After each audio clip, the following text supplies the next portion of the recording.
Tato tragédie si vyžádala víc amerických životů než všechny světové. Guy našel vypadly jako první na krvavém poli útěrky. Lidi ale dnes dělali pamětníci. Otce Peytona potkal stejný osud jako děta. Vám si přežili jen dušu s Kasperem. Kasper to dotáhl na generála Uci 19. roku a v celém válku prožila jako zdravotní sestra. Porodila Peytonovou dítě. Lucius se stál lidí pomocníkem na první železnici a potom soudili po vojáky stávání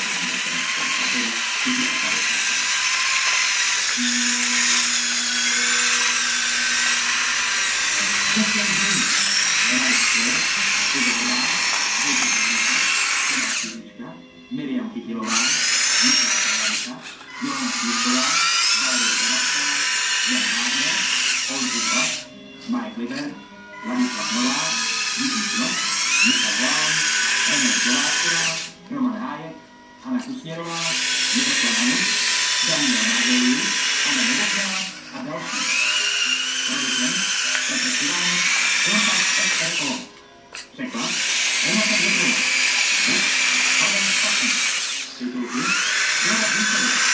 Produkční výroby Hanna Čolková. Šéf-producent Sandra Čech. Úprava režie Václav Merás. Českou verzi pro DVD edici vyrobilo AV Studio Start.